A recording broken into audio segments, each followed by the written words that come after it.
Jays all day long today. Everything Blue Jays, everything Blue Jays. That's that's the whole point of the show today. Nothing but Blue Jays all day long. So I know a lot of you guys have been waiting for Blue Jays conversation, Blue Jays talk, everything else. Here's the opportunity. So if you want to talk about Blue Jays, here's the opportunity to jump on the Jays stream, ask any questions about the Jays that you have, and we'll go from there. But yeah, it's gonna be a lot of fun, and we'll see kind of what happens because I know a lot of people have been asking questions. Why haven't I been doing more Jays content? Why haven't I been doing more long form Jays content? So here's the opportunity. Here it is. So, um, if you have questions, throw them in the chat, and we'll go from there. Just gonna post that on Twitter, and here we go. So, first and foremost, big series with Kansas City. Kansas City's been on an absolute heater. Of course, we're getting that team when they're on a run like they haven't been on all year. So that's just kind of fitting. Obviously, leadoff single to start the game, then Max Scherzer walks Bobby Witt Jr. So first and second, nobody out. Not exactly a hot way to start, especially after the news came out today that Shane Bieber, 15-day DL. That one hurts. It definitely doesn't feel good that they're going to be down another starting pitcher, yet another injury. It's honestly, it's a tricky situation. The Jays have been put into a situation where it seems like every couple days somebody's going down. Somebody's going down, and there's not much they can do about it. It's unfortunate. This is just how the whole season's went so far. It's just been an unrelenting amount of injuries the entire season. So it's not really shocking that it's going to be happening, but yeah, I think so. Somebody says their bang lineup is all over the place. I think you're just trying to find different guys in different spots. I think the other side of that too is, John Schneider really believes in platoon splits. Like he really, really believes that you don't just have 9 guys you play every day, no matter what. And I actually really like that about John Schneider, that he doesn't just look to run the same guys out there every game, right? He's looking for opportunities to create matchups and to create advantages and do stuff like that. And I think that it's really advantageous for the most part. Now, if Max Scherzer could throw strikes, this would be massively helpful. What are your thoughts on the catching situation? Do we platoon Kirk and Valley? Yeah, I think Brandon, thanks for the question, Brett. I think that are both capable hitters. Obviously, Valenzuela, second time through the league, has gotten exposed a little bit in terms of his ability to consistently make contact, but there's a ton of power there, right? He's a switch hitter, hell of a defender. Like we have the best defensive catching tandem in the league, which is nice to have. And we're in a situation where both these guys can play. Both these guys can DH from time to time as well, which helps. But catchers aren't going to play every day. It's a physically grueling position. So these guys will both get run. But I think the Blue Jays catching situation is actually in a really, really good spot going into the future. Bases loaded, none out for Scherzer in the first inning. Yeah, dude, I feel you. I feel you. I was hoping that that Max would get off to a little bit of a better start than he's gotten out to. But unfortunately, that's not really the case so far.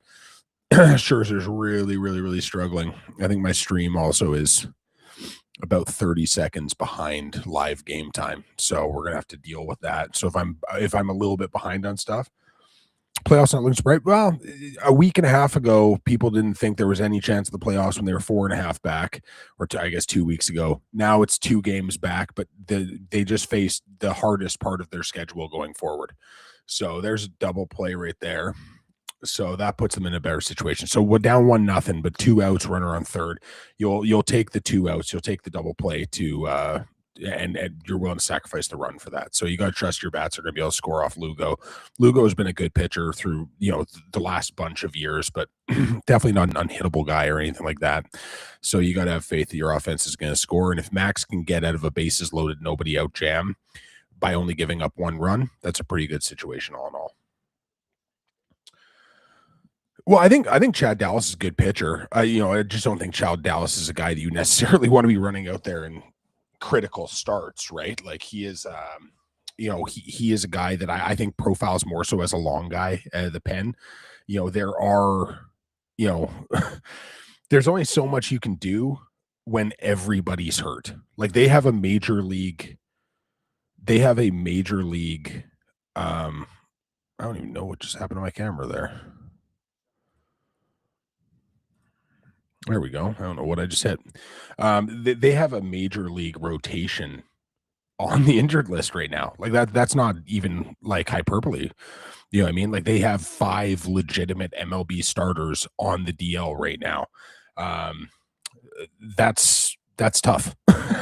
You know, not many teams can withstand that. The fact that the Jays are going through it and doing this with that much starting pitching out of the lineup is actually fairly incredible. Danny Guerra is a really good pitcher. I don't think he's going to be seen as a starting pitcher possibility because the conversion to the bullpen, because obviously he's kind of reached his innings. Like he's never thrown this much in his life. So we're at the spot with Danny where, maybe at the back end of the bullpen, like maybe as a bullpen piece, you can see him. That being said, like the bullpen's performed well. He still needs to get a taste at AAA. We'll see how he does at AAA. But like it's a big fastball, it's a big arm, and he's performed beautifully all year. So it would be a really, really fun piece to add going into the playoffs or going into the stretch drive. I mean, so, and like I said, if people have specific questions about Jays, I know there's a bunch of I made a Vladdy video today, and a bunch of people were asking me questions about Vladdy. So we'll go through a bunch of the Vladdy topics as well. Um, yeah, no, Scherzer, like I said, Scherzer's been better for the last couple of weeks, but it's definitely not great. Yeah, well, at the beginning of the year, it was like, what are they going to do with all these starters? You can't expect that like Ponce is going to tear his ACL second inning of his first game. Like that's ridiculous. Barrios out for the entire year. You know, like they've had guys just drop, right? Constantly drop. And you're not expecting that level of loss. Like they couldn't have safeguarded against this amount of injuries through their lineup and their rotation. Like it's an absurdity at this point, how many bodies they've had to go through, right? Any players going through the Myers like traded last year? Not in the Jays system. Like Danny Guerra has moved pretty rapidly through the system. You know, I'm sure some people were really thinking that Gage Stanifer was that guy. I've always been lower on Gage. Like I think Gage is a bullpen guy. I made a video about this last year when he was on a crazy run in high A, saying that like I think optimally he features as like a back end of the bullpen guy. I don't think he's a starter long term unless the control command gets like ultra figured out. Johnny King is one of those guys making like a big jump through the minor leagues, but like he's very, very, very young, right? Like Trey was an older guy, like older in terms of prospect status, right? Like he was a college pitcher. It's rare that guys climb that fast. Nolan Perry, if it wasn't for the injuries, like Nolan Perry is somebody that's been climbing the ranks like very, very rapidly as well. Obviously the line drive off the face earlier in the year kind of slowed him down a little bit, but as an overall, the Jays minor league systems actually performed very, very well this year. Uh, is a lockout next year basically a guarantee? It depends on how hard do they push for a salary cap. If the owners push for a salary cap, then yeah, it's basically a guarantee there's going to be a lockout or a strike. If they are willing to compromise on salary cap, then like there's a possibility that there isn't, right? But like as of right now, I'm not totally confident. Yeah, if you're supporting Ennis Cantor, like honestly, I don't know what to say about your brain. Like it's not good, I guess. I guess your brain's not good. Like, I don't know. It's bound to be healthy next year. We'll see, man. It's a really rough arm injury to come back from, right? He's had multiple arm injuries over the last couple of years. I like Bowden Francis, but like it's gonna be a tricky one, right? I think Cody Ponce is a beast. You know what I mean? So I had Cody Ponce ranked as my number 4 starting pitcher in free agency last year. So I think Cody Ponce is an animal. Obviously, it's unfortunate he got hurt like he did. I legitimately think that Cody Ponce is like a bona fide number 3 on a really good team. Like that's why I think of the stuff. I just think the stuff is unbelievably good. He's big, he's physical. He throws hard. He's got a pitch mix. He attacks the strike zone. I think he's got all the tools to be like a genuinely superb starter. So I'm higher on Cody Ponce than almost anybody. And you can go back to the pre him signing with the Blue Jays videos that I made where I talked about how big of a steal he was going to be. And you know, like I said, it's just unfortunate what happened with him. Yeah, it's tough, man. Max Scherzer's older than me. You know what I mean? You know, and I've been retired for almost a decade. You know, Doesn't no, and you're not going to, right? Like there's only so much that you can do physically at a certain age, right? He goes out and he grinds and he battles and he's tricky and he mixes his pitches well, but like there's just days where he's just not going to spin it effectively. He doesn't have that same jump on the fastball, and like it's a tricky one. Yeah, vision, I agree. Read a book or something. Do you think Okamoto's could be this good? Well, so again, I made a preview video before the year that said that what I had pictured for Okamoto was 23 home runs, so a little bit less power, but a 118 WRC plus. So I was actually expecting him to be slightly better than he's been, right? It's been the hot streaks have been remarkably good. The cold streaks have been real cold, right? He struggles with spin. But if you told me that, he was going to finish the year, I said 2.5 WAR would be my goal for him. He's at 2.1 right now. He'll probably hit 2.5 to 3 WAR. He's going to end up somewhere between like 105 and 115 for WRC plus. Like Okamoto's had a great year, but it's basically in line with kind of what I thought. Yeah, Ponce seems like just an elite guy, so hoping. You King Dib, you know that Twitter is an algorithm, right? You know that it appears that everybody's on his side because it's your algorithm. Why don't people understand how computers work?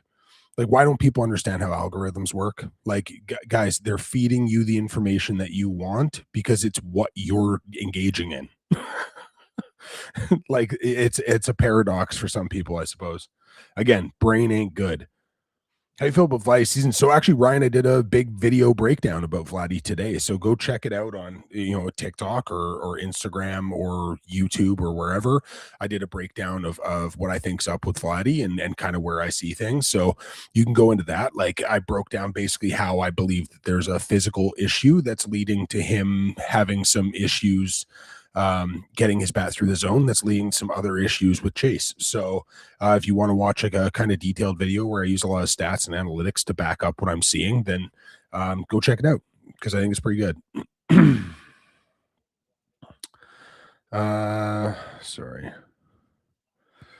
Future of Bluejays is exciting. People need to start digging into that. Oh yeah, dude. Well, this is why I talk as much as I do about the evaluation side of things, prospect side of things, and with baseball, it's such an analytical sample point, conversation.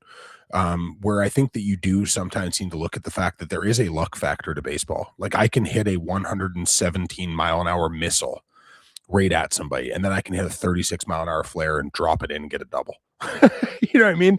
Like there is a luck element to the game. Brett Bateman, baby. Bretty B, another base hit. Like I said, actually, there's yeah, I can do a little bit. I can answer the occasional basketball question. I want to focus mostly on the Jays takes. We're doing a live kind of during the game thing. But I'm definitely willing to answer an occasional Raptors question or basketball question or whatever you want.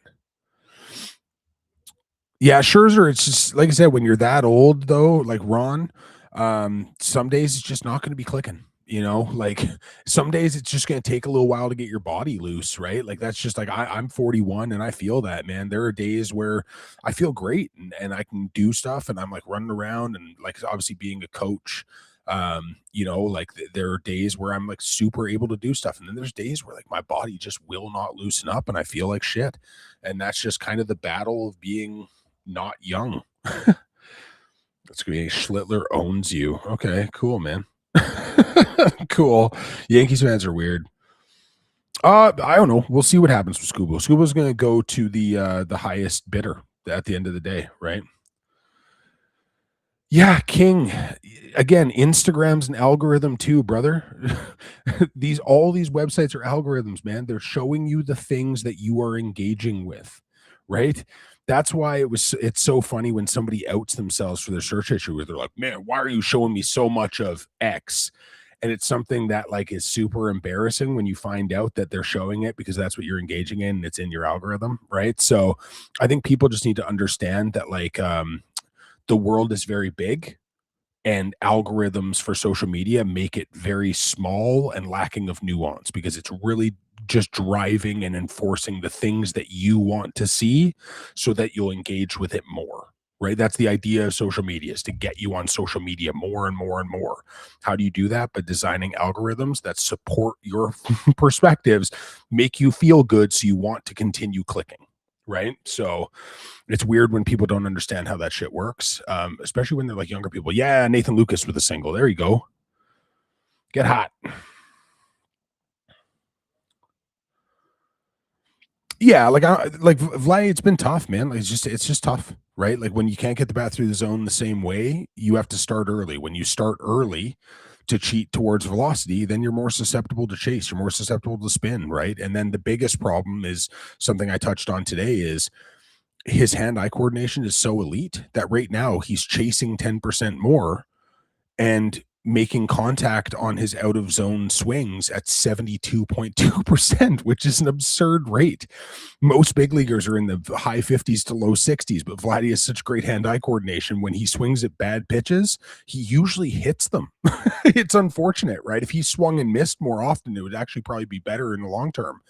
But, that doesn't work out, unfortunately.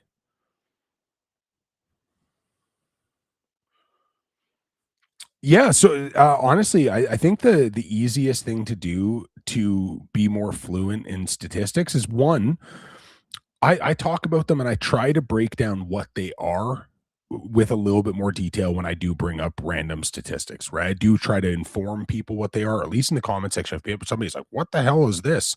I try to at least write them back and be like, "This is what this represents." But the easiest way to do it is honestly, if you like go on to like fangraphs.com. So if you look at like, I'll just share my screen actually right now. Here's fangraphs.com. So if you want to look at like Kazuma Okamoto's stats, you can go through and you can look at like WRC plus. And if you highlight WRC plus, it will say WRC plus runs per plate appearance scaled to where 100 is average. Both leagues and park are adjusted based on WOBA, right? Every statistic has a little, if you carry over and just hold over the top of it, every one will show you kind of what it is. And then they have a glossary as well that will break down everything. So if you have any questions, like Fangraphs is a great site for that.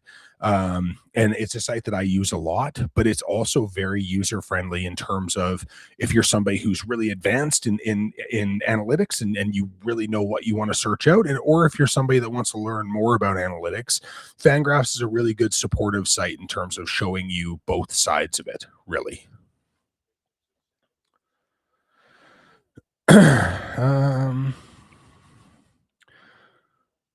Sorry, what was that? What's the stats you like for hitting and pitching? So if I'm trying to like derive value, like WRC plus, so one run weighted runs created plus, I think is the best all-inclusive metric for offensive you know, output. I think the OPS plus as well, because I like that it's graded against average, right? 100 being average. So I think WRC plus is kind of the best one. Now there are other factored things that I look at. So for example, something that I like to talk about, the big reason why before the season when I made all the videos talking about how like Dylan Cease is the guy I wanted because I don't give a shit about his ERA last year. Dylan Cease is elite. And the number one marker that I look for in terms of a pitcher being like elite stuff is how often you generate swing and miss when you throw strikes. So zone swing and miss, right? And if you look at like the zone ratings, so actually we'll just pull it up since I've got the page already loaded. Oh, there you go. Bateman scores 1-1. So if you look at this is for the whole season. So if you look at zone ratings, that's going to be, sorry, hold on one second. But yeah, so in zone rating is definitely the one that I'm going to look to the most, right? I want to know how often you are in zone, how often people are swinging and missing when you get there.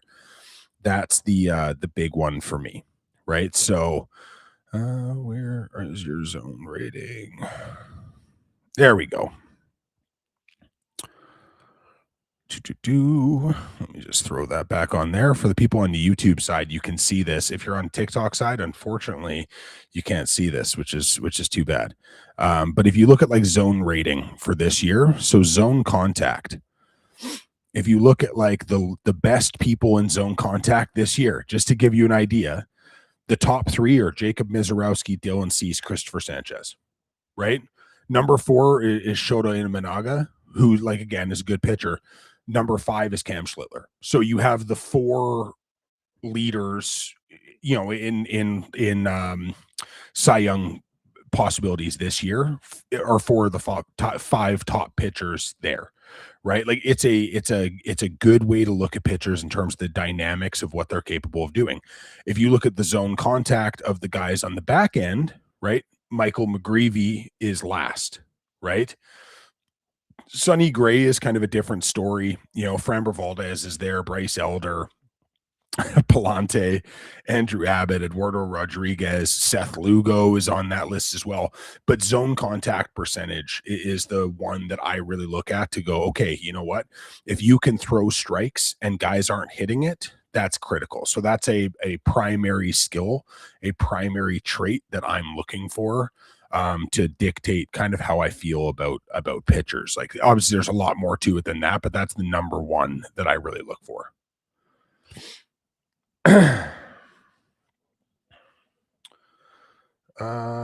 It's about positioning usually, but luck has something to do with it. Well, luck has definitely something to do with it, dude. Like, positioning matters for sure, but like there's a luck element to baseball at the end of the day, right? Like there is, you know.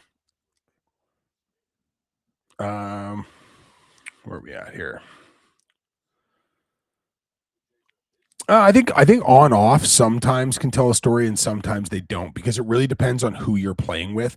I prefer to look at things like 3-man units and 4-man units, because like there are times like last year, for example, like Grady Dick in the first 10 games of the season had like a remarkably high plus minus, remarkably high. The bench unit played so well, and they were also playing in really, really odd times. So like a couple of them just had massive numbers. So Gray's Dick's number was sustained the entire season because how little he played at the back end of the season, and a 10-game sample at the beginning where he had a couple games where it was just like, oh, the Raptors went up big, and then the bench played against, back end of the units, right? Like third and fourth string guys, the 10th through 15th man on rosters, and they just outran them. Like there was one game where they outscored another team by 32 in the fourth quarter, and most of it was just like the bench unit was beating up on nobody. So like sometimes they can tell stories, but I prefer to look at the samples as 3-man units, 4-man units, 5-man units, because I think that's more telling, right? You can kind of see who's beneficial. Where would you rank Jokic's peak? Well, his peak should have been 4 consecutive MVPs. So pretty fucking high. Pardon my language, but like pretty damn high. Rookie of the year prediction for the NBA. I think Boozer probably has the inside track. That team is going to give him the basketball a lot to be a facilitator. They don't really have a hub. So I think he's going to be put in a position to really, do whatever he wants on the offensive side. And, the rebounding numbers, he's going to put up good stats, right? His stat lines are going to be pretty.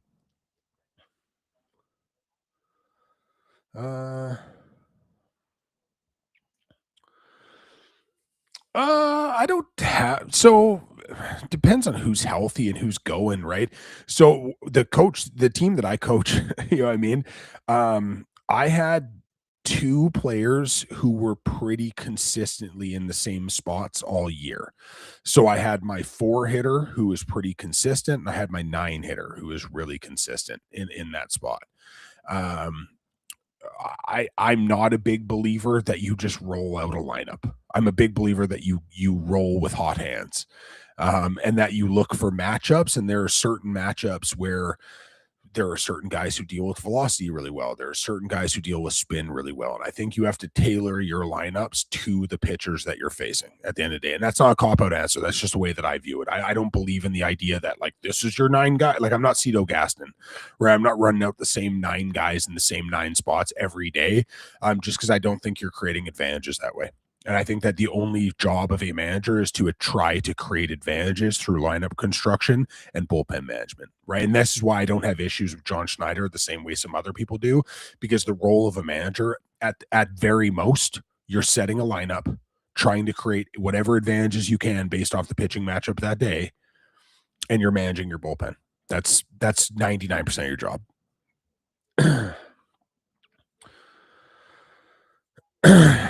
No. No, Benjamin, stop. First name, cheap, last name, seats. Yeah, correct. That's on my passport. You can get cheap seats. Wait, sorry. Oh no, no problem at all. Is it Reb? How do I pronounce your name? Because I see you all the time. And or Re? Yeah, I don't know. I don't know. Yeah, give me that information. Yeah. Yeah, so people are talking about don't cease. Everybody's freaking out about the velo. Like I said, this is a dead arm point of the season, right? Guys protect their arms, they protect their asset a little bit. They drop velo just slightly. Sometimes it's hard, man, and that's why you're seeing him phase up his velo as the game gets deeper and deeper. It's a smart decision, right? Guys like Verlander have done it for the majority of his career, right? Don't waste all your bullets in the first inning, right? And Dylan Cease done a really good job. And now with the development of the changeup and how much more comfortable he's gotten in terms of just attacking, and the confidence level he has because he's had so much success this year, and the defense that's behind him and how good that defense is. I just think he's doing a smart thing by not trying to ramp up immediately. Yeah, Fangraphs is really helpful. You know. Yeah, I've been watching the Little League World Series a little bit. Yeah, as much as I can. Uh, Yeah, yeah, exactly, Mike. Yeah, sometimes the following the streams on YouTube is beneficial just because there are visual aids on YouTube. Yeah, is it Rebecca is your first name? Okay, I assumed, but I also didn't want to be that guy. So thank you, Rebecca. You know, yeah, no, and here's the other thing too. The number one statement, I know people are being facetious largely when they say this, but I'll tell you this as a former player. Anybody who says I could have hit that pitch out of the park, no, you couldn't have. No, you couldn't have. You would have shit yourself in public when that pitch is coming at you, right? That's the reality. I'm so tired of people saying silly shit like that. You wouldn't have hit it. You probably wouldn't have swung. You would have been very uncomfortable. You wouldn't have done anything with it. And if you did hit it, you weren't going to barrel it. You'd get it off the hands or off the end of the bat, and you'd end up with just astonishingly painful hands because you don't know how to swing a bat against that caliber of pitching movement. So I'm genuinely want to try to get this through people's heads. This is incredibly hard. That's why the best players in the world still fail 70% of the time. You know what I mean? The best players on planet Earth are failing 70 to 75% of the time. Right? We need to stop this narrative that like I could have done that. You couldn't have. You couldn't have. The only thing you would have done is pissed yourself in public. That's it. Winkowski's fine. I think it's a good signing, him getting him on a contract while he's recovering. Like, I think that's fine, but like, it's going to take him some time. Let's see on the where the Jays going to end up. Hopefully in the playoffs. We'll see what happens though. Right? They've got an easy schedule down the stretch, but so do all of the teams that they're playing or that they're chasing. Right? All of the teams that they're chasing all have easy schedules. There is nobody in the playoff race, okay, like in the wild card race that the Jays are surrounded by that has a top 10 schedule in terms of strength of schedule. Right? Everybody's got easy ones. Yeah, when and 90 miles an hour ain't shit. You know what I mean? Like, that's the crazy part too. People are like, "Well, I've faced 80." It's like, dude, the difference between 90 and 95 is absurd to the human eye. The difference between 80 and 90 is absurd to the human eye. But 90 to 95, 93 to 97, now that's a jump. Doesn't sound like it, but I tell you, for the shutter speed of the eye, jumping that gap between 93 and 97, it's a game changer. It's a game changer. It sucks. Yeah, the free agent market's kind of a mess. Trades wise, it's tough. We'll have to see who's available, right? That those kind of rumors always happen more so, after the season's done and everything else, right? So it's tough to say who's going to be available right now. You can kind of cherry pick and look at, like, you know, do the Pirates open somebody up because they have a lot of depth for starters? Do the Brewers try to be cheap yet again and look to spell things off?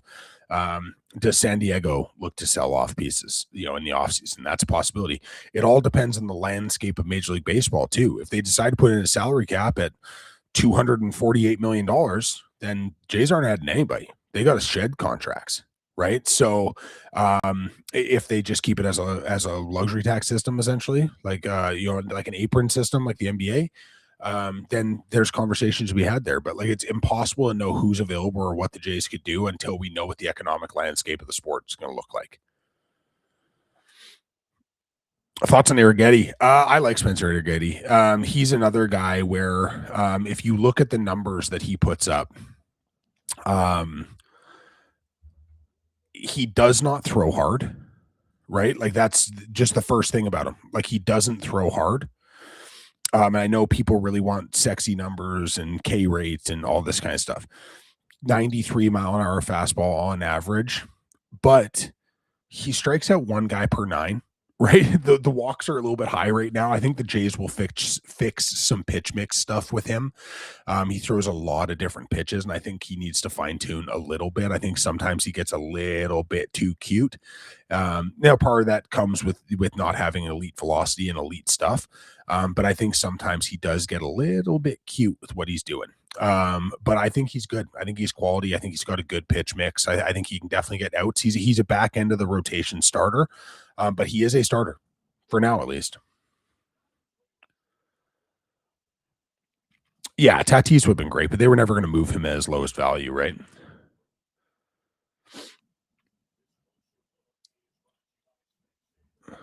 Why?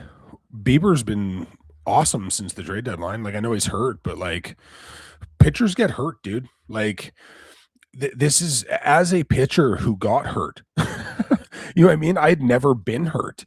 And then the elbow went and I had to get elbow surgery. And then it's like, okay, well, I can recover from that. And came back, and then, oh my God, the shoulder goes. And it's like, okay. So I went from literally arm wise having no issues my whole life till at 27, 28 years old. All of a sudden it started. And for the next 4 years that I continued trying to pitch, it was constant issues, constant injuries, right? Like, it's an unnatural motion. Your body's not meant to do what these guys are doing. These guys aren't trying to get hurt. They're not they're not sitting on the IL because they want to, right? Like, these are competitive people. Pitchers get hurt. That's just the reality of it. Pitchers get hurt.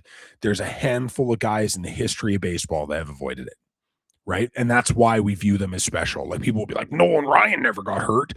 He's the only guy from his generation that didn't. You know what I mean? Like, almost everybody else had injuries, right? That's what makes him special, right? There are certain pitchers that have avoided injury their entire career. And you know how we know who those names are?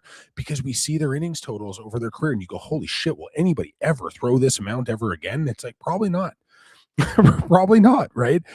So I don't know, man. Like, I have a hard time giving players shit for getting hurt in a game that is all rotation, all torque, and doing an unnatural movement, right? So I'm never going to give guys a hard time about getting injured ever. Yeah, you can't say you don't trust his health because 99% of pitchers in the league will get hurt, right? Some will get hurt repeatedly. Some will get hurt once and then be fine after that. There's no way of knowing, right? Every pitcher is an absolute landmine. They're all landmines, right? Every one of them is a landmine, right? You're just guessing. There's no way to predict if these guys are going to stay healthy because the movement that they're doing is completely unnatural, and the sheer amount of torque that they're putting on their labrums and their UCLs and their hip flexors, and it's violent and it's aggressive, and it is not good for your body. Right? That is just the reality of it. Nice. Andreas Jimenez double. But yeah, so it's tricky, man. I just so I don't I'm not gonna predict if these guys get healthy or don't get healthy because at some point 99% of them are going to end up in the same situation, right? But Cease is the exception until he's not the exception. So in one of the college leagues I pitched in, I had a record for most appearances in a season. Okay, so I had a record for most appearances, most innings pitched in one single season. Okay, I was starting and relieving, and they were pitching me all the damn time, like abusively, but I was a competitor. I wanted to do it. I threw an astonishing amount of innings over a 5-year span, never missed an appearance, never missed a start, never had a lot of pain, like other than like a little bit of inflammation and stuff like post work, blah, blah. For the most part, I was never sore. I was never injured. I could pick up a baseball. There was days where I didn't even like really stretch or warm up beforehand. I just like rubber arm, right? And then there was one day where I was like dicking around a little bit, trying to work on a pitch structure, a little bit of a finger pressure thing. And I warmed up and I got into the bullpen with my catcher, and I threw one cut fastball. And I looked at him and I said, "My shoulder's cooked."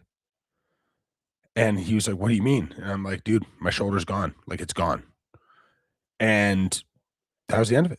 I tried to come back the following season and put a little bit of work on it, and nope. Had to go get it done. You know what I mean? Like that's just what it is, right? Some guys are durable their whole lives till they're not. Yeah, Jose Barrios was Dylan Cease. You know what I mean? So I caught and played third base through high school, and like I said, I was fortunate enough to play on a JNT and all sorts of stuff. When I got to college, they converted me, right? So I was a really high level hitter. Went to college, things didn't go great for me swinging the bat, and I was fortunate that I had a big arm, and they were able to convert me, right? Because I flamed out as a hitter. I went from being like kind of one of the dudes, you know what I mean? Like, and then nope. I tell my players about this all the time, right? Like I had a level of status coming up through high school, and then when I got to college, I had a good level of status, and I had some fun offers, and I went to a good school, and I'd never struggled before. And mentally, it was a really, really tough thing to struggle for the first time in my life and not be good at something for the first time in my life and have guys, "Oh, thanks, man. I appreciate that." You know, oh no, Edward, I'll talk about your question right now, actually, man. Thanks so much for sending that as well. Hopefully you're still in here. Because yeah. But so for Edward, he asked me a question. If the issue with Vlad is like a core injury, then how is his defense elite right now? So, and that's a legitimate question that he asked, right? Is like if there's an issue with his hip or with his core muscle or lower back or whatever, then why is his defense so good this year? And it's a really, really fun question with a really fun answer. And what it is that for the first time, Vladdy is playing a really, really mature defensive game. Think back to previous years. It's diving catches and it's wild throws and like making the crazy play and trying to go get every ball in a hole and everything. And because of that, there was some compounding of errors sometimes and compounding of mistakes because he was trying to do a little bit too much. This year, Vladdy has played an exceptionally clean, smart, mature, simple defensive game. He's not over pursuing balls and holes. He is not trying to be like overwhelmingly remarkable and make the biggest play in the world. He's playing rock solid, mature defense. So I don't think if there are physical issues that they're going to limit him. I think maybe they have limited him and it's made him better on the defensive end because he isn't doing everything, right? Oh shit. Depressed Flames fan, thank you so much. 13.99 super chat. That's dope, man. I really appreciate that, dude. Love the content, brother. Keep it up. Oh, thank you so much, man. That's really, really helpful. Like I said, all of the money that I get from merch that I'm selling, because I have merch now. So if people want to get a sweater or a hat or whatever, a t-shirt, check out my link tree. The merch is in there. But things like super chat, stuff like this, it's all essentially going into a pool of money that I have where I can go and do more kind of expansion on content. I want to be able to go to Raptors games and Jays games and things where I don't have press credentials and go and do content there and try to interview players and do all this stuff. So everything that you guys provide me is just going right back into the content. So I really appreciate that, man. Thank you so much. Yeah. Yeah, I have merch now. So it's in my link tree on there. So I did what I could with it. You know what I mean? I think it looks good. There's some fun t-shirts as well. I did some t-shirts that were play design t-shirts. So like a coach's board panel with a play that's mapped out in two panels, and they're actually plays that I run. So I figured that was a fun way. I hadn't seen a t-shirt like that before. So I decided to make some like coaching t-shirts, and the shirts are named after the plays that I have. Oh, thank you so much, Aiden. I appreciate that, dude. So I think they're fun, and like I said, I'm trying to make stuff as accessible as possible and everything else. But it's like I'm not a graphic designer or anything like that, but I tried my best to make it look good, and every penny that I get from it is just going back into this and expanding this. And obviously I'm not at the point where I'm making big money or anything like that, so there are cool opportunities coming up, but stuff like this definitely helps a whole lot. So I appreciate the love and everything you guys have done for me. It's pretty awesome.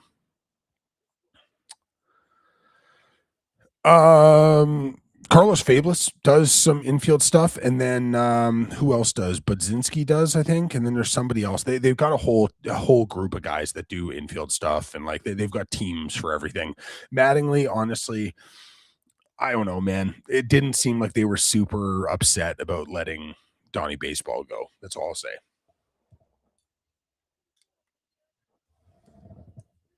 That's all I'll say about that. Yeah, it didn't seem like they were super worried about Donnie Baseball getting gone. You know what I mean? At the end of the day. What else we got?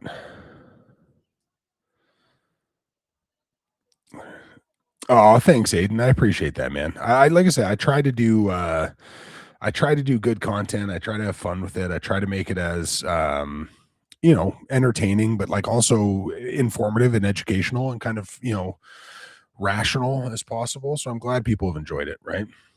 1 million hot dog. That's a record I can get behind. I'd go for 1 million hot dogs. Let's do it. Can't believe they're real humans saying Jay struggled this year because Mangley's gone. It's ridiculous, Esther. But like, dude, like I'm telling you this right now. I manage a team, right? So I'm a coach of a team. I'm a pitching coordinator for an organization. It's an elite baseball program, right? Um, Last year before I got here, we had a rough year. This year we increased our win total by 120%. Like we had a real good year, basically the same team. It is very easy for me to say I did that. We went from X wins to those many wins because of me, because I'm so bloody smart. Yeah, I helped, right? The players developed. I put the players in the right position to compete. They competed better than the other teams that they played, right? It's not because I increased the win total because I'm smarter than other people. I used logic and put the players in the best positions I thought I could to develop and grow and compete. And then those kids went out and they won baseball games, right? I helped them win baseball games, but they went out and won the baseball games, right? So it's the role of a manager is limited, right? The role of an assistant is very limited.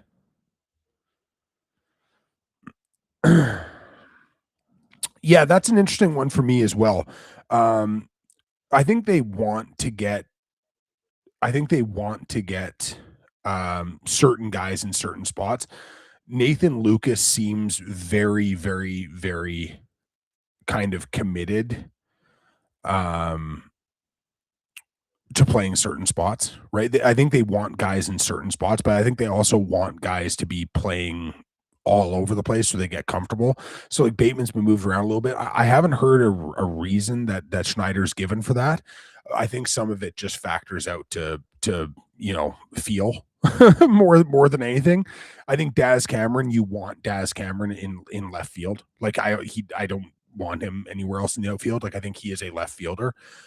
So that's probably a big factor of it. But yeah, I think Straw, Bateman, and Lucas are all capable of playing right field for sure. Center field, I don't want Lucas in center, ideally. But yeah. Oh, so you like baseball or basketball more? Shit. It's tough. It's like picking between my kids. It would be so hard for me to tell somebody if I prefer baseball, basketball, or football. It's all very, very, very close. My favorite sport to evaluate is basketball. So my favorite sport to scout and evaluate and do breakdowns of is basketball, no question. Baseball is probably my least favorite to evaluate of the three. Football is number two. My favorite sport to just sit down and enjoy and just watch and try to be a fan and like pick up nuance and stuff like that. It's so close between baseball and basketball, man. Like it depends on my mood. It really depends on my mood. I'm so glad that the seasons don't overlap by all that much. Thanks, Ross. I appreciate that, man. I'm outside Toronto as well. Yeah, the Kawhi trade is a great trade. I think it's a great trade. And the Raptors, right now, I'd probably have them as fifth in the East. Yeah, I don't know, Kevin. Some bald, bearded, handsome guy tried to tell everybody that Brett Bateman was a really good baseball player. Nobody wanted to listen. Like I tried to tell people Brett Bateman was good at this, right? Yeah, that's another way to look at it, is whatever sport is out of season is the sport I love the most because I miss it constantly. Not M for D. Honestly, I just did a video about this today. So if you want, go on my page. I did a Vladdy video this morning, so I can break that all down for you. Thanks, Coop. I appreciate that, dude. Oh, you've always been a Knicks fan? It's funny, man. I hated the Knicks for most of my life. I have enjoyed the Knicks teams the last few years, though. I will admit, I have enjoyed them. Like I love OG and I love Josh Hart and I love guys that play with that level of aggressiveness. I like guys that play defense. You know what I mean? So there are a bunch of players in those teams that I do really like. Mitchell Robinson was always somebody that I really liked. So Jalen Brunson's hard to dislike if you're a basketball fan. I mean, I know some people are going to hate him just cause, but like, I think he's super fun. I think he's super fun. He's frustrating, but I think that's part of the game. You know what I mean? So, but yeah, no, respect to the Knicks, NBA champion, New York Knicks. What's your take on relaying signs? Think players is okay. Coach them. So I teach players how to relay. I teach players how to kind of pick up things, what things we're picking up, like what we're trying to do. My assistant coach is also like an absolute stud. He plays high level college ball right now. Like he's actively a college player, and he does a great job with picking up steins. But I let the players relay it. I let the players relay it. So if I can pick something up, I will at the end of the day. But like it's not like something that's front of mind for me. I don't think it's either, Ross. I think it's gonna be tough because they need to stay healthy, right? They're an aging team, and Embiid. Like I just don't think Embiid could stay healthy. So a lot of people were like, "Oh, the ring chasing and this and that." I'm like, "It's how are you ring chasing when your best player can only play 25 games a season?" You know what I mean? Like that's where that question was weird to me. So there were easier spots if you wanted to chase a ring. You could have signed in San Antonio. You could have signed in OKC. You could have signed in Denver. You know what I mean? Like I think there were easier spots than picking the 10th place Philadelphia 76ers with Joel Embiid aging and his knees, literally rubbing together like fucking two pieces of concrete. So I don't know. That's kind of my stance on it. Yeah, I think Tiedemann, I think Guerra could help. There's a few guys, man. Like I think there's a few guys. I think Chad Dallas can help, right? In a specific role. It's tough because you're down five starters and two relievers right now.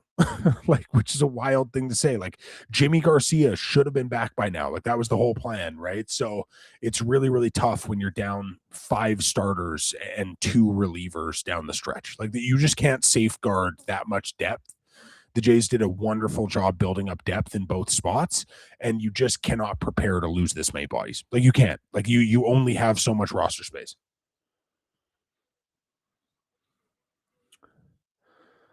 Uh, no, I didn't watch any, but I did keep track of a decent amount of it because actually no, that's not true. No, I didn't watch any. No, I didn't watch any. I watched the 18. I watched the U18s, so or 18 U's. But yeah, are you talking about actual senior, like 20, 22 plus or whatever, or are you talking about like senior in terms of the 18s? Have you seen this many injuries? I cannot remember a season where a team has faced this many injuries to critical core players. Like it's not like it's like, oh, Daz Cameron came up for 2 games and then he got hurt. Oh no, Davis Schneider's out. Like it's not those injuries. Oh, Brandon Little tore his UCL. It's not those, right? It's critical injuries at every spot. Like it's fucked. Like it's crazy. Like you have literally had to IL each of your top five hitters this year. A couple of them for several months, and one of them for the entire season. like that's two of them for the entire season. That's crazy. Your top six hitters, they've all had to go on the IL. It's absurd, right? You've had to go down five starting pitchers. Five. That's crazy. And you traded. like there's an absurdity. I don't know. I don't remember a season that I've ever seen a team. Yeah. Do you think James Click might leave for a promotion somewhere else? Maybe, but he's also had his time to kind of show what he was doing, and it wasn't always pretty. Sometimes you get happy where you are, right? That's what I'll say. Yes, you are talking about 22s or so 21 ups. No, I didn't watch any. I did follow it though. I watched the 18s. I watched the nationals there, but I wanted to see if a couple of my former squads could win it all.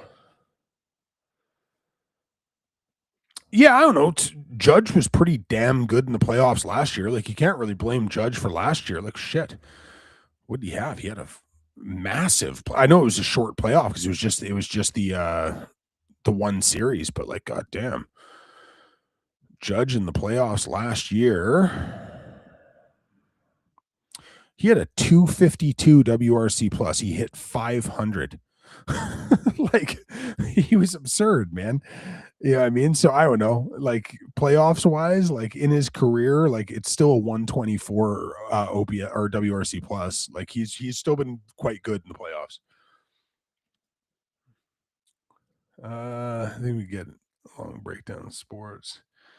Red eye. So yeah, before what your thoughts on Vlad? Yeah, no, I did a big video today on it. So honestly, the easiest thing I'll say is go watch the video I did today on Vladdy, because there's gonna be a lot more depth and a lot more detail in that video than I could provide you on here, right? Because I showed a bunch of different visual references and everything else, right? So that's probably the easiest way to get the best possible answer I can give to you. So yeah.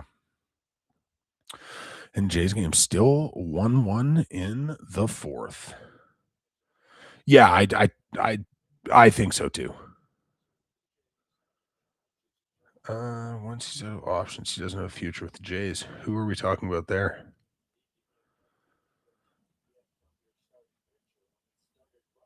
Oh, Davis Schneider. Yeah, well, he's still got options for next year though. Yeah, Jack. Like I said, I did a video about today, man. I think he's hurt, right? So I've been saying the same thing since I guess middle May.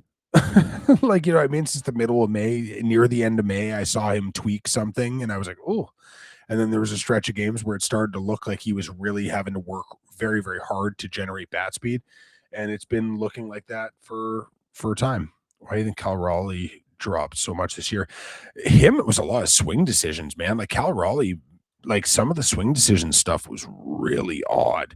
Now, obviously, I do not watch as much Cal Raleigh as I do Vladimir Guerrero. So like my level of critique on him is going to be um lower, but like K rate dropped or jumped by 4.5%. You know, defensively, he hasn't been as clean as an overall. Um, there's a little bit of bad luck there too. Like a 197 BABIP is crazy, right? Like he has a 197 BABIP. Like the lowest of his career prior to this was 226 and then 248. So like there has been like an incredibly unlucky portion to this, but he's not catching barrels at the same rate, right? He's just not. You know, but he's same launch angle, not hitting the ball as hard. Hard hit percentages are down as well. Bat speed is essentially the exact same. A lot of his metrics are damn near the same, which is the interesting thing. Yeah, he's chasing more, swinging in zone less, like 4% higher chase rate, 6% less swinging at strikes, which is interesting. His chase contact rate is also up 6%. So, like, that's a big problem, like we talked about with Vladdy. And pitchers are not throwing it in the zone. So he's chasing more and he's seeing less strikes, which is a tough combination. So there are a lot of similarities between him and Vladdy and kind of the plights of both. Do you think hitting and defense go together? A lot of times. A lot of times. It depends on the player, right? Some people are really, really good about compartmentalizing those things. Some people aren't, right? So it's impossible to know. We don't know the players personally, right? What do you think of all these challenges for the challenges for Jays? I think as long as you feel confident about it, go for it. But understand situation. There are definitely situations where I wouldn't be challenging, where they have been, just because like if there's two outs and you know it's a 1-1 count and there's nobody on and you're up 3-0, it's like why are you challenging? Like it's a pointless challenge. But yeah. Canadian Peter Brandt. You know what's funny? Peter Brandt is just a composite. And one of the people he's a composite of is actually JP Ricciardi, right? And Paul D. Podesta and a couple of different players, or a couple different people. But JP Ricciardi, like former general manager of the Toronto Blue Jays, is one of the composite people that made up the Peter Brandt character. There you go. Little movie trivia there for you.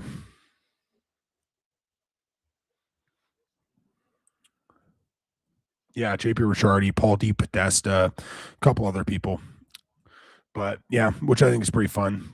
I like when they do stuff like that, right? There's a couple famous composites in movie history.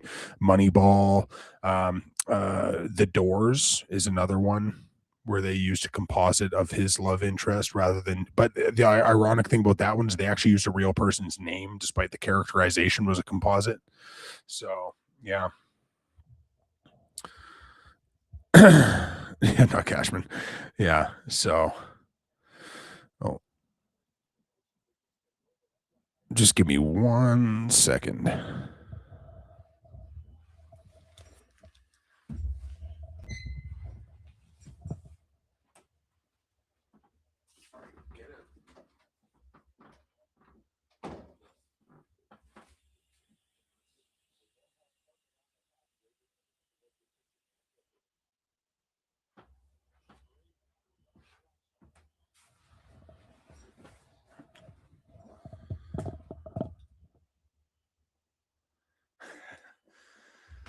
I had to let my dog out of the room.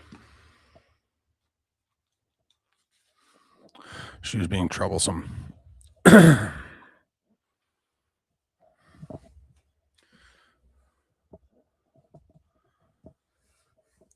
Oh, thank you for bringing up Sid friggin' Sixero. No person in the history of sports has been this desperate for clicks. Like it's so silly how desperate he is for clicks.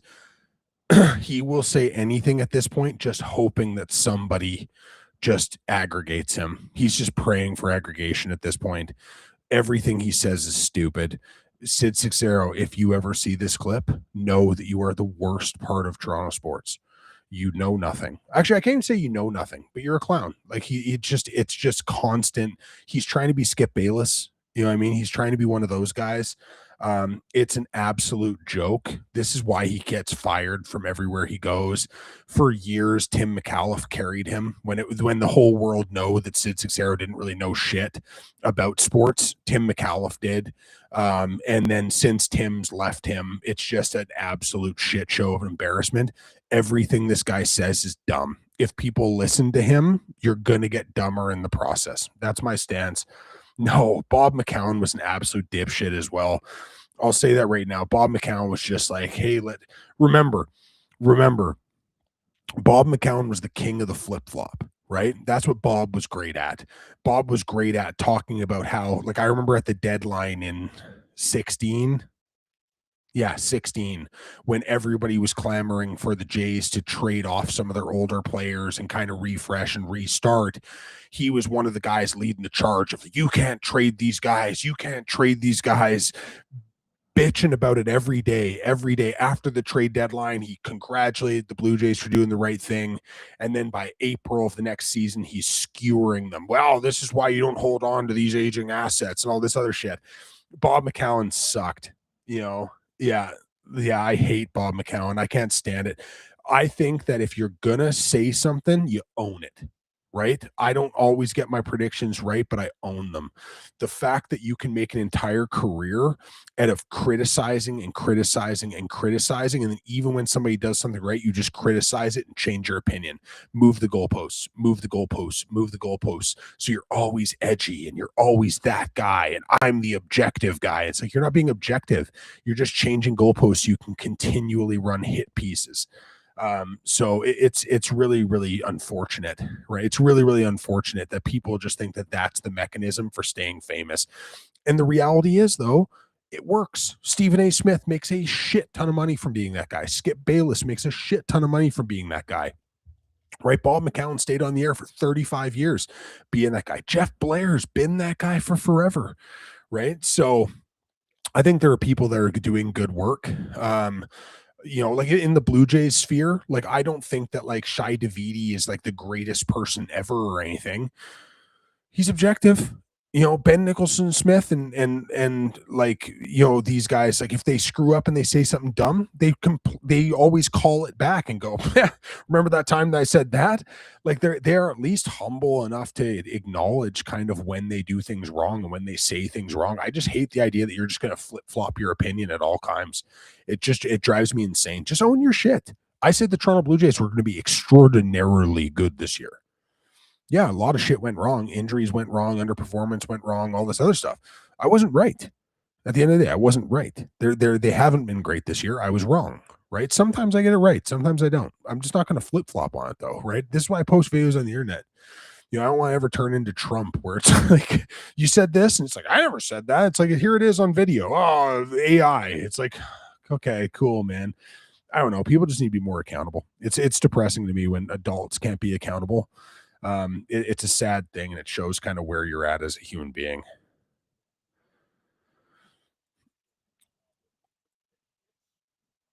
Non-player sports personalities. Jeff Ponce. I don't even know if he counts as a sports personality. He's a scout. He works for Baseball America. I think Jeff Ponce is awesome. I'm trying really, really hard to. He does the Baseball America Blue Jays list for the top prospects list. I'm trying to get Jeff Ponce to come talk to me. So we'll see about that. Even like, I'll say this: like them or hate them. Okay, and there are people that like them, and there are people that hate them. The Gate 14 guys, they're authentic, right? They rant and they rave and they lose their shit and everything is hyper emotional, especially with Johnny and stuff. But like they'll admit when they're right, they'll admit when they're wrong for the most part, right? And when they're wrong, like shit, Johnny and I got into it after the Gossman trade. Johnny and I got into it on Twitter, where I tried to calm him down when he was, how he gets. And I was trying to calm him down and say, you know what? No, like it's a good deal understanding the situation. Bateman, I told him, I said, inside of a week when he get called up, you're going to fall in love with Brett Bateman. Just knowing the types of players that Johnny likes. And like, good on him. Within a couple days, he's like, no, I was wrong about that shit. You know what I mean? Like, I like that, right? Just like, you can be wrong. It's fine, right? You're going to be wrong sometimes. You can just admit it and have fun with it, right? So, but yeah, there's lots of people I think are doing great work. Yeah, Sid, just whatever can get him, clickbait. That's his only real thing. A good sports talk personality. Oh shit.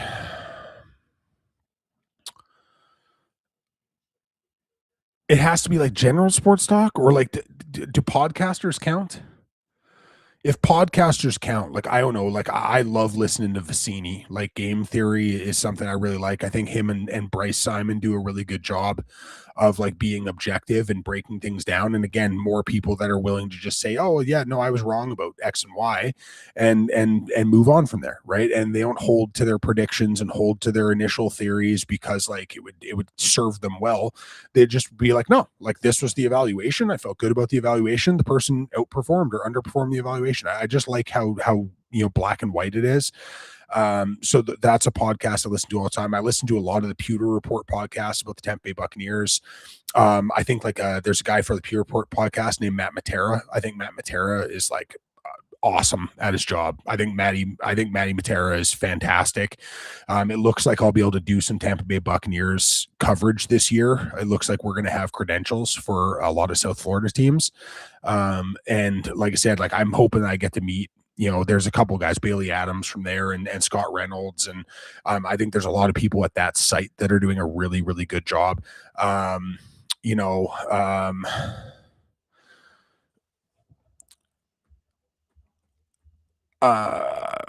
what's wrong with my brain right now? Trevor Sikkema is a guy that I really, really like. I don't know if anybody listens to like NFL Stock Exchange, but Trevor Sikkema, I think is fantastic. He's another guy that used to be at Pewter Report, and then he obviously went on to, now he's at NFL.com. He's on NFL TV now. So, but like Trevor Sikkema, I think is great. I think you're finding a lot of high quality with podcasts. There's a bunch of guys I think do really good work, right? There's guys that I know personally that I think do a really, really good job of being objective. My buddy Malik that I'm doing my podcast with, I think Malik does a really good job of being objective and just presenting a point and right or wrong and just owning it, right? And that's Slumdog Hoops if anybody doesn't follow Malik. But like I think there's a lot of people that are doing it. I just think that when it comes to the networks, these guys are told they have to create controversy. So their entire personality is let's create controversy. Right. So at a certain point, I think that just becomes the flavor of the networks. That's why I prefer podcasts than listening to network shows. Oh, actually, I will say this. Not so much this last 2 years cast, but Good Morning Football. Good Morning Football was in my household, I would annoy people constantly because they knew that every morning I was going to wake up and watch Good Morning Football with my coffee. So, especially with the previous cast, like Kay Adams and all them, like I thought that Good Morning Football did a great job. I think they typically do a really good job in general, but that's a show that I loved, that I always appreciated. Yeah, exactly. You can learn from being wrong. 100%, Rebecca. Yeah, and that's what it is. I just don't think there's a lot of differential from these people. Like I said, they're told to be controversial, and yeah, no, I still like Good Morning Football. I just preferred it with the previous cast. Yeah, so hockey in Canada, I just don't care about hockey in Canada. I've never been somebody that cared. I didn't watch Don Cherry and Ron McLean and all this shit. I used to really like Kelly Rudy sometimes. Maybe that's biased though, because I am a lifelong LA Kings fan. So I think hockey commentary is hard to listen to in general because it's all so tribalist. Like I said, this is why, like, despite being a huge hockey fan, I don't talk about it on my channel because I just find the conversations are largely pointless. I would decline the club option, Brian. You know, a straw has been really, really good for us, but I think with that, especially not knowing where the financial system's going, that $8 million could be critical. If you knew that there was going to be the same system that was in place this year, next year, then there is some thought to keeping him because I do think that he is a player that serves a purpose. Maybe not at eight, right? But I think based off you know, the mystery around the financial system, declining the option would make sense.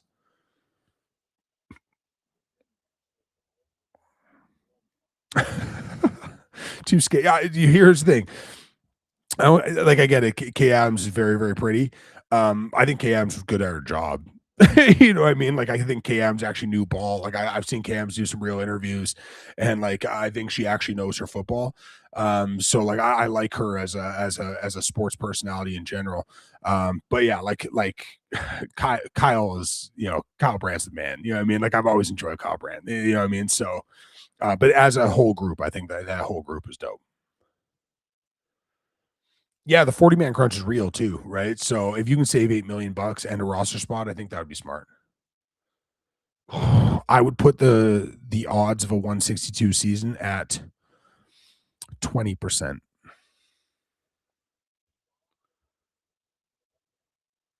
Man, don't do that. Don't disrespect women on my channel.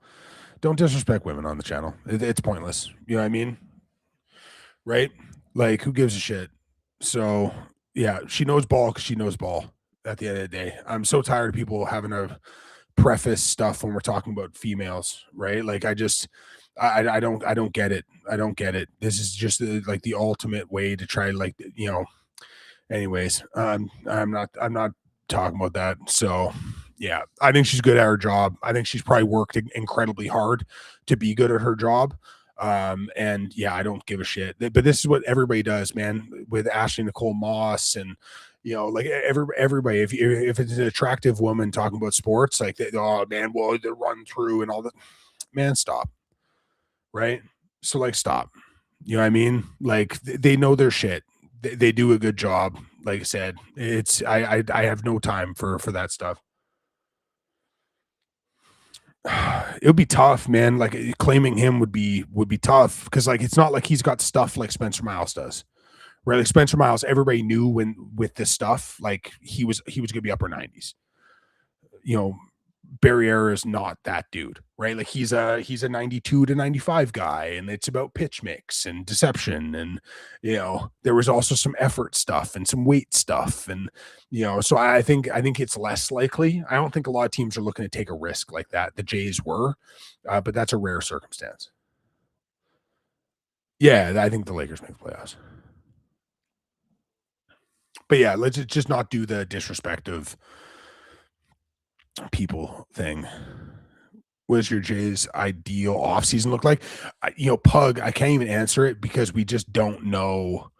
Um, we don't know what the financial structure is going to look like because they don't have a CBA, right? So it's so hard to say. Like, ideally, they'd acquire like a big time, go get Jordan Alvarez and Tarek Skubal.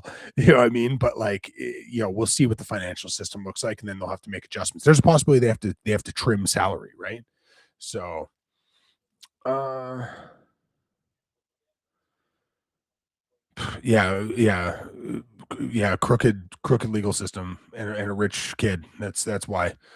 Um, yeah, I do have a team.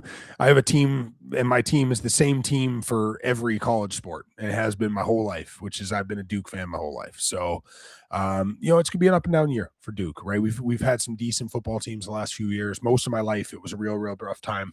Not even ranked as top 100 team for a decade there, but like I said, we'll see kind of what's happening with a couple lawsuits and so on and so forth. But I'm really excited. I will be doing NCAA football and NCAA basketball content as well as NFL content for True Sports Live on Instagram and YouTube as well. So check that stuff out if you want more of that content today. I should do a little NFL video today as well. Any danger of Arias being taken? He's a guy where, like, if I'm running a team, there's a chance just because I love him. I love him. I'm not saying he's a perfect prospect. I'm not saying he's the best prospect in the system or anything like that, but he is a prospect that I really, really like. I love his play style. I love how aggressive it is. It reminds me a shit ton of Starling Marte. So I like how he plays the game. It's just about smoothing out the rough patches for him because there's still a lot of inconsistency in terms of how he does things, which makes it kind of difficult to maintain success. But yeah. Damn you and Ken Jong. Hilarious. Yeah, no, I'm a huge Duke fan. I've been a Duke fan my whole life, though. Like, literally, 1992, was the first time that, like, I really, really fell in love with Duke.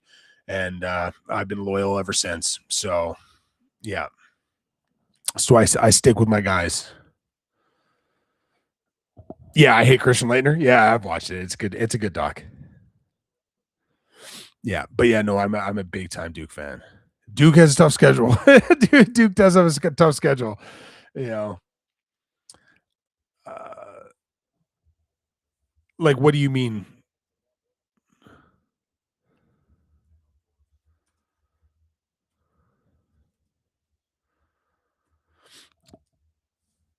Like, are you talking about like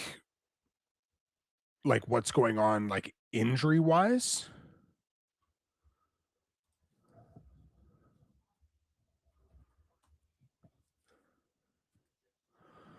or are you talking about the demotion?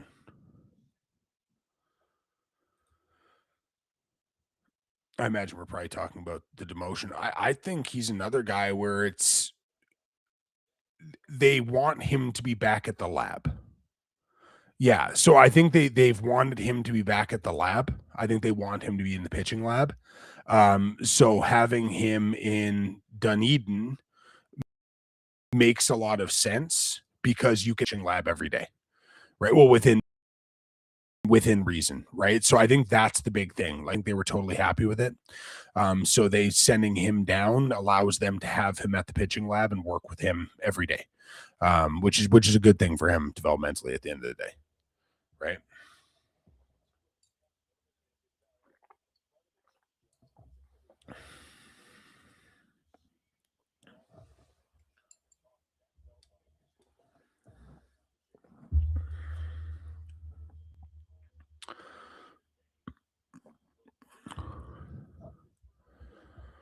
You saw something I posted about Mattingly essentially being the difference this year?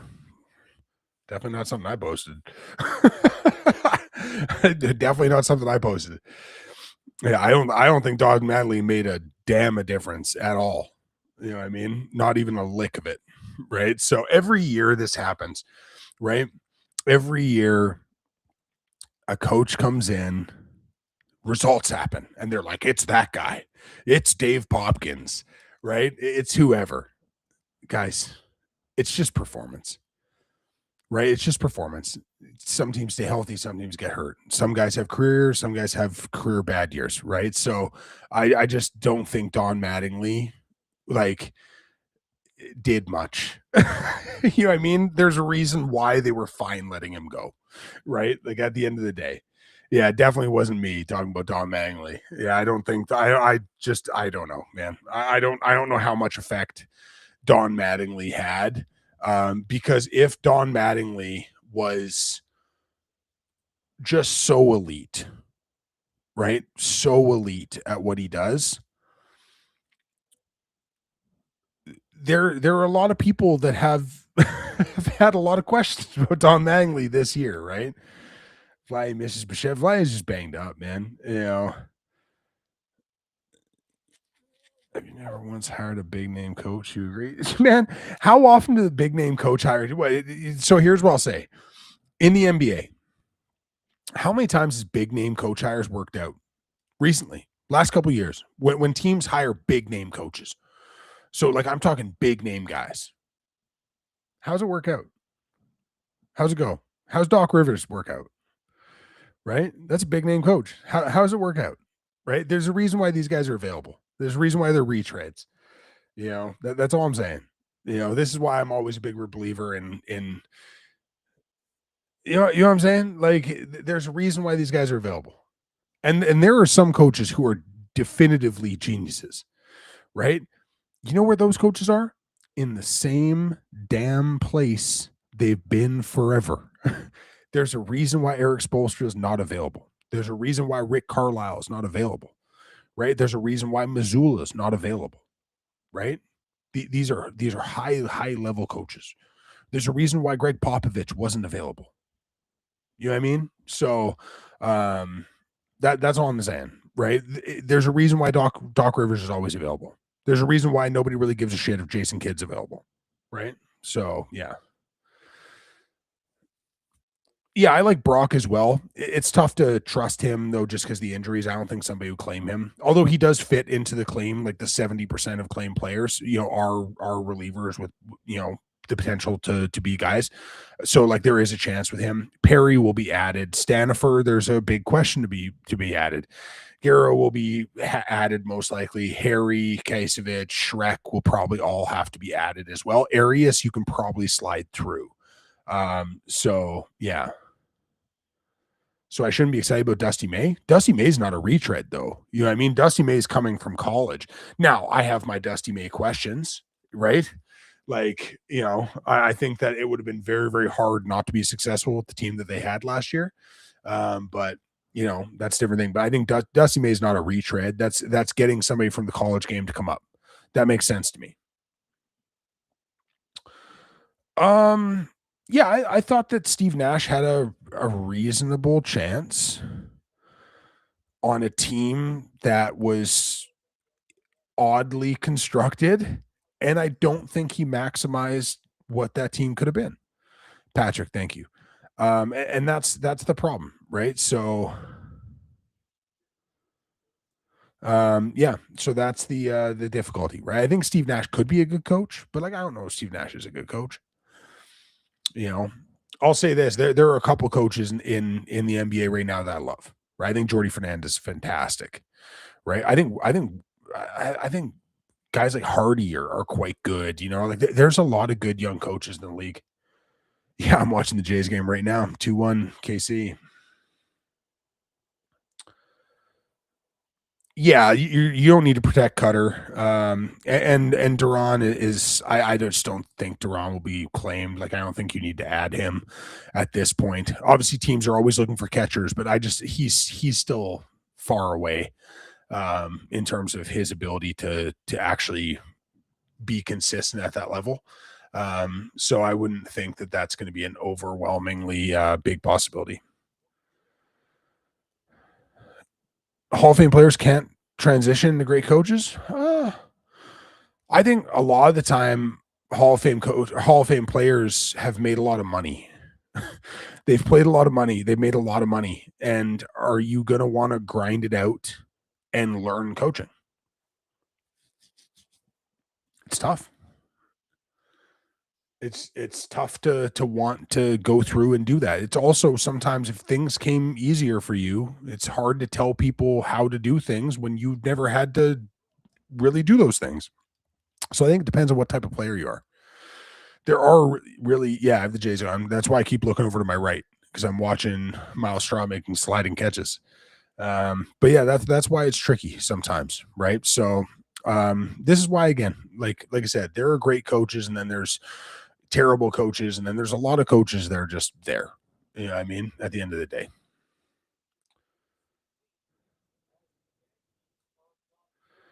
If you love the game still, why wouldn't you want to pass on greatness to others if you can? Because honestly, you've got better stuff to do. Like I genuinely think that's what it is. At a certain point, like there is a certain status of player where they're not thinking about being a head coach. They're thinking about being an executive, right? They're thinking about being a person that's building rosters or buying teams and being part of ownership groups. They're not thinking about riding the bus. You know what I mean? So I think that's more of the mindset when you get to a certain level is like, I'm not going to coach. I'm going to find the guy to coach, and I'm going to be the head of the spear. Well, MJ dipped his toes in the idea of coaching, right? But like MJ also tried to do roster decisions as well and was dog shit at it, right? Like twice, two different times. He tried to make himself essentially president of basketball operations, and both times it went fucking terribly, you know. So for this question, honestly, the Vlad's arm strength thing was just to show that I think there's another thing going on that can cause a reduction in speed and arm velocity as well. Most likely, I think it's either a hip or a lower back or an oblique, but that would be my guess. Yeah, you know, like I said, man, when you're a certain level of player, things can come easy sometimes. The thing that's really confusing to me is like, I'll use Jason Kidd as an example. Jason Kidd's one of my favorite basketball players ever. Jason Kidd played the game in a very intellectual way. Ultra ball movement, all of this stuff. He hasn't coached that way though. He coaches an isolation system. Like you are one of the best ball movement players ever, and you run an offensive scheme where it's just like give it to him, get the fuck out of the way. Like it's so confusing to me when you have a player who's like an all-time Hall of Famer at this thing and then doesn't coach that thing. So it's very strange to me. I think the Raptors will be very good. Very, very good. Eastern Conference is significantly better than it was a year ago, though. So that's the other issue. But I'm doing this an hour and a half. I think it might be time to jump off here. I think no. How do you say this? Yeah, honestly, no. I just don't think the Mattingly thing is real. You know, I don't care about the Don Mattingly thing. I don't think anybody does. You know what I mean? I don't think that Don Mattingly is the reason. I think it's the fact that the Jays have had to go through 138 players this year. That's what's going on, and they're still battling for a wild card at the end of the day, right? So I think that's more of what the issue is there's been an overwhelming amount of injuries. People just need to be objective about this. Don Mattingly being gone, nobody gives a shit, right? Because I was told last year that Don Mattingly didn't matter and Dave Popkins was the savior, and now it's all Don Mattingly. Like I don't know, by the same, you know, basis, you could say, oh well, it's just because Chris Bassett's gone. Doesn't matter if he has 7 ERA this year and he only played a third of the season. But like, you know, it's just we draw weird lines sometimes. I think sometimes we try to oversimplify because it gives you an opportunity to have an answer. But you don't need to have an answer all the time, right? You don't need to have an answer all the time. Sometimes things are just what they are. But I'm gonna get it here. I hope everybody has a great day. And like I said, if you haven't watched my Vladdy video or the NFL content I posted today, go check it out. TikTok, Instagram, YouTube, everywhere. Long form video, 2027 NBA mock draft got posted yesterday, day before. So I did a full 2027 NBA mock draft. So if you want to check that out, go check it out. I have merch up on the website now. If you want to check out the merch, it's in my link tree. It's kind of posted everywhere. Everything goes, supports the channel. And if you like the content, support it. Right? Like, comment, share, you know, on Instagram, YouTube, TikTok, Twitter, even. Everything's in my link tree that you can get me at. So I appreciate all of the love and all the support, and hope everybody has a great day. Okay. And toodaloo, guys. Bye-bye.